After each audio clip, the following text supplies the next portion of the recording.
Hi, so today's recording is going to show you how you mediate in the mASI client.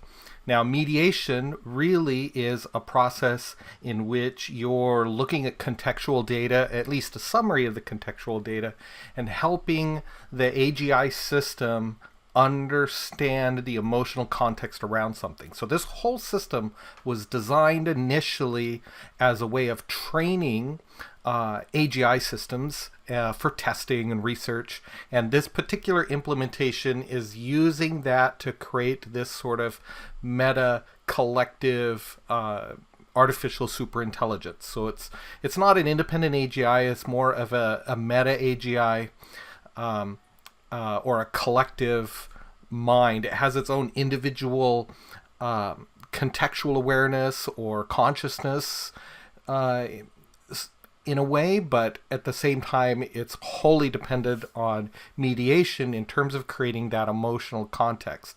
And then as additional mediation happens, it is able to build increasingly more complex models for it to self-reflect and think about them and that sort of thing. So I'm just going to focus on what you need to do as a mediator. So this is a mediation screen. You can see what version it is. This may be a different version by the time you're doing it, but you'll be given a token of some kind, and you would type it in and submit the token, and then you've been added into this queue. So this is the home screen. You have contextual models that need to be mediated. In the system, there may be things set where you would see these show different colors lit up, and that's showing you what the system has already pre-assigned, but for the context of the initial studies, this feature is turned off. So you just see these empty grids as the icon for each contextual element. You notice along the top there are some menu items. Some of these work like raise, library as help, for example. You can drill down and review different elements of the system, and you're welcome to look at some of these other screens and play with them. But the important part for doing mediation is this home screen. So I have a list of things that need mediated, or the system has identified me as a mediator that I can contribute to this. So for I've clicked on one. Now I see kind of a needs hierarchy. You know, is this a critical need for the system to think about? This actually looks like it's something that the system heard, and so it's still trying to assess how it's going to respond to this question someone's asked it. This is not really terribly important, so I'll click it in the middle. Now we have the Plucheck model, and so we've created kind of a Star Trek look and feel a little bit here, but essentially you have the 8 key vectors of the Plucheck model, and then kind of your emotions that are in between. So like joy and trust. In the middle of that is love.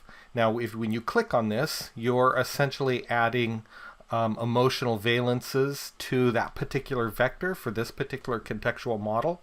And the more you click on, say, this, you know, you're adding more to that particular valence. And then that's all composited, and it cycles behind the scenes through multiple different mediators to kind of get an average about how the system feels about this particular contextual model, which may be more complex than what you're actually seeing. But in this case, you're mediating its emotional relationship to that particular model, whatever that is. So in this case, we've clicked a few things. We hit next. We're able to add any comments or thoughts that the system should consider, and then it'll continue to be mediated until it's gone through enough cycles that the system feels strong enough about a thing before it goes to the next step in the cognitive architecture. If you go out and read some of the material on the ICOM cognitive architecture, we've implemented that architecture, and then this mASI is kind of initially was designed as a training regimen to teach ICOM-based systems.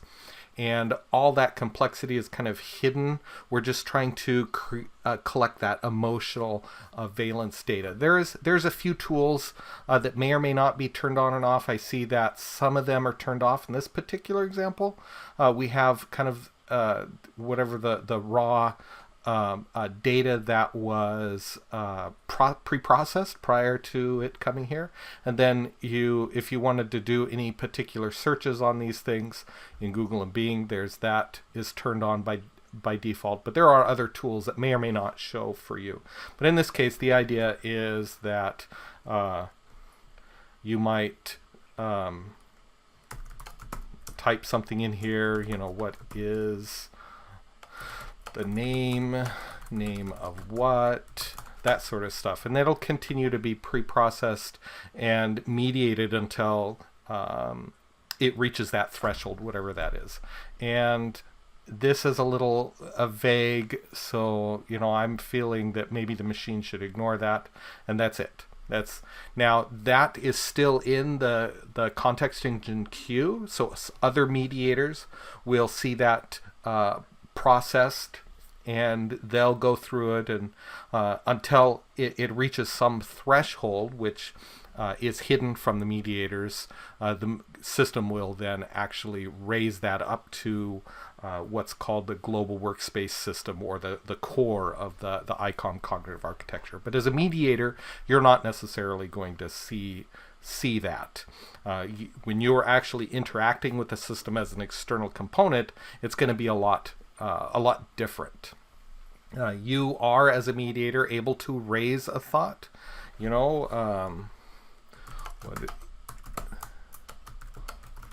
It's essentially like you're sending it a message, and it will think about that, and it'll go into this queue, and some other mediator may look at it and decide that it's irrelevant, or they'll add their emotional contextual data to it, and it'll process until it reaches that threshold with enough contextual data to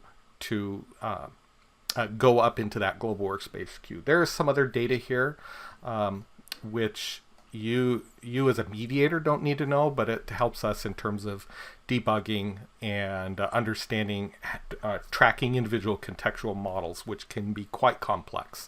So you might see just this one question, and you're adding some relevant emotional valences to it, but there can be a lot more to it that you don't necessarily see, and this is going to limit it to just the top 50 or so that the system thinks it would like to have your mediation services.